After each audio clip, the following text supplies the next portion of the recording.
मित्रों, रामायण की कहानी तो आप सब जानते हैं, लेकिन क्या आप यह जानते हैं कि एक छोटी सी गिलहरी ने राम सेतु बनाने में प्रभु श्री राम की मदद कैसे की थी? और भगवान श्री राम ने उनसे प्रसन्न होकर के गिलहरी को क्या वरदान दिया था?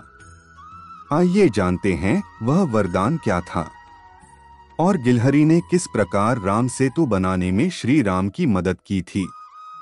जब श्री राम अपनी पत्नी माता सीता को छुड़ाने लंका की ओर जा रहे थे, तो राम की सेना समुद्र के किनारे पहुंचकर वहां रुक गई और उन्हें आगे का कोई रास्ता ना मिला कि समुद्र को किस प्रकार से पार किया जाए। तब वानर सेना ने समुद्र पर राम सेतु बनाने का निर्णय किया। मित्रों, आपसे हमारा विनम्र निवेदन है कि इस वीडियो को पूरा सुनने से पहले हमारे चैनल को अगर आपने अभी तक सब्सक्राइब नहीं किया है तो इसे सब्सक्राइब जरूर कर लीजिएगा, ताकि हम ऐसे ही नए नए वीडियो बनाने के लिए प्रोत्साहित हो सके। आपके सब्सक्राइब कर देने से हमें बहुत प्रोत्साहन मिलता है। वानर सेना समुद्र को पार करना चाहती थी, इसलिए उन्होंने निर्णय किया कि समुद्र के ऊपर एक राम सेतु का निर्माण किया जाएगा और इस पर चलकर के हम इस समुद्र को पार कर लेंगे। वानर सेना ने पत्थर पर श्री राम का नाम लिखना शुरू कर दिया और श्री राम का स्मरण करते हुए नल और नील ने पत्थर को सागर में डालना शुरू किया और प्रभु की ऐसी अनुकंपा रही कि पत्थर भी पानी में तैरने लगा और देखते ही देखते कुछ दिनों में राम सेतु बन करके तैयार हो गया।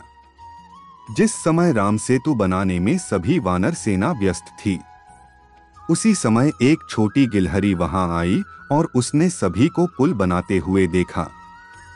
गिलहरी ने मन में सोचा, प्रभु श्री राम तो साक्षात भगवान का अवतार हैं, जब उनके लिए यह वानर सेना सेतु बना सकती है तो मुझे भी इस कार्य में अपना योगदान देना चाहिए। यह सोच करके वह गिलहरी मन ही मन प्रभु श्री राम का नाम लेते हुए उसने अपनी सेवा शुरू कर दी। गिलहरी अपनी क्षमता के अनुसार छोटे छोटे पत्थर उठाकर राम सेतु के निर्माण में अपना योगदान देने लगी और छोटे छोटे कंकड़ों को उठाकर समुद्र में डालने लगी। यह देखकर के सभी वानर सेना को बहुत आश्चर्य हुआ और तब गिलहरी से वानर सेना ने कहा कि तुम बहुत छोटी हो, तुम्हारे इन छोटे छोटे कंकड़ों से यह राम सेतु नहीं बन पाएगा। तुम यह कार्य मत करो, यह तुम्हारी क्षमता से बाहर है। तब गिलहरी ने बहुत ही विनम्रता से जवाब दिया कि मैं आपकी तरह बहुत बड़े पत्थर तो नहीं उठा सकती हूँ, लेकिन जितनी प्रभु श्री राम ने मुझे क्षमता दी है, मैं इस क्षमता के अनुसार अपने कार्य में लगी हूँ। तो मैं यह सेवा करना चाहती हूँ। और यह कहकर गिलहरी दोबारा से छोटे छोटे पत्थर उठाकर के सागर में डालने लगी और श्री राम की नजर उस गिलहरी पर पड़ी। गिलहरी के अथक परिश्रम को श्री राम ने देखकर उसे अपने हाथों में उठा लिया और प्रेम पूर्वक अपने हाथ पर उठाने के बाद उसके शरीर पर हाथ फेरना शुरू कर दिया और कहा कि तुम इतनी छोटी हो, तुमने अपने सामर्थ्य के अनुसार मेरी सेवा की, मैं तुमसे बहुत प्रसन्न हूँ। इतना सुनकर गिलहरी भाव विभोर हो गई और प्रभु जिन उंगलियों से उसके शरीर पर हाथ फेर रहे थे, वह 3 उंगलियों के निशान उसके शरीर पर प्रकट हो गए। उसी की वजह से आज तक गिलहरी की पीठ पर धारियों के निशान दिखाई देते हैं। इसके पश्चात श्री राम ने गिलहरी को वरदान दिया कि जो भी तुम्हारी जैसी सेवा करेगा उस पर हमेशा मेरी कृपा दृष्टि सदैव बनी रहेगी और उसे किसी भी प्रकार की कमी नहीं होगी।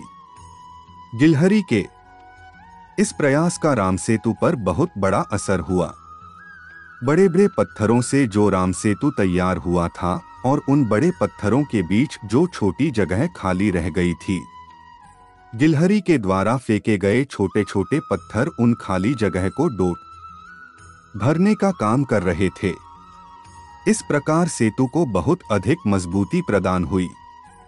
रामायण के इस छोटे से प्रसंग पर लोग भरोसा नहीं करते हैं। यह कथा कुछ लोगों को काल्पनिक लगती है।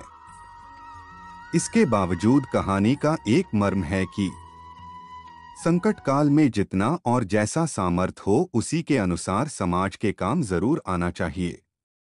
अपने सामर्थ के अनुसार ही प्रयास करने चाहिए। हो सकता है उस छोटे से प्रयास से कोई बड़ा कार्य पूर्ण हो जाए।